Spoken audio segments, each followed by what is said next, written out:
Napaatras sa biyahe ang ilang motorista na makita ang matinding traffic sa NLEX. Hanggang ngayon, pahirapan pa rin ang biyahe. Nasa frontline balita niya si Gerald de la Peña.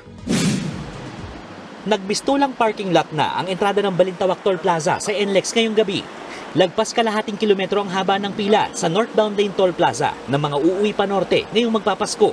Sa pagtataya ng NLEX, 30,000 na sasakyan ang dagdag na daraan sa expressway ngayong gabi hanggang January 2. 300,000 ang daily average vehicle volume dito. Kaninang hapon, may mga motorista nang umatras sa biyahe nang makita ang matinding traffic sa NLEX. Isa riyan si Alvin na uuwi sana ng Bulacan. Baka hindi na siguro pagtapos na ng Christmas. Ganun din naman, makikita-kita rin na. Ubus oras, tsaka yung gas, ang mahal ng gas ngayon. Kailangan talaga pagka ganyan, prepared ka. May iba namang sinuong pa rin ng traffic, gaya ni Bads na pauwi ng Pampanga. Pero nangunsumi siya sa RFID. May sensor na nga tayo pero mabagal. Tapos, ngayon ito, walang load dito. O, bibili ka ng load, wala. Dahil di bihasa sa paglo-load gamit ang e-wallet, napapila na lang siya sa CashLink. Nagpakalat na raw ang NLEX ng 1,500 na personnel na tutulong sa katulad ni Bads at tatao sa mga dinagdag na cash lane. Aminado naman ng NLEX management na hindi maiiwasan ang pagbagal ng trapiko, lalo na sa mga toll plaza sa Balintawak, Mindanao Avenue, Karuhatan, Tarlac at Bukawi. Dito sa Balintawak, actually, ginagawa po namin from normally 3 cash days lang po yung pwedeng dumaan yung mga magbabayad ng cash. Ginawa na po nating 5 kanina. And doon po sa Tarlac, kung saan nagkaroon nga po ng pagpila, nagdagdag naman po tayo ng portable booths doon sa tabi ng Plaza. Sa Baguio City naman, napakahabang pila ang bumungad sa bus terminal.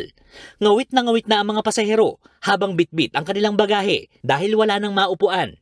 Ngayon ko lang maranasan ng ganitong pumila ng ganitong Kanina pa kami, mga 11. Kakapila lang namin pero ayun lang, na-shock kami sa haba ng pila. Ayon sa mga kumpanya ng bus, sabay-sabay ang bugso ng mga pauwi ng iba't ibang probinsya sa norte at mga turista. Naiipit din daw sa traffic ang ibang bus. Meron naman daw silang special permit mula sa LTFRB para sa mga dagdag na bus, lalo na yung mga Patarlac at Pangasinan. Marami kaming bus, dito lang 5 lang. Marami kami sa baba.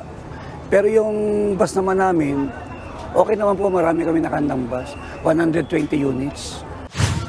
Hanggang sa Parañaque Integrated Terminal Exchange o PTEX, nasakayan ng mga pa-South Luzon.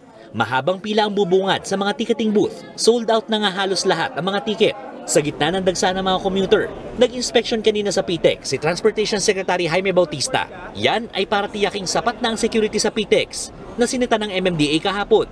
Ang PITX kasi on their own meron din silang mga security, no?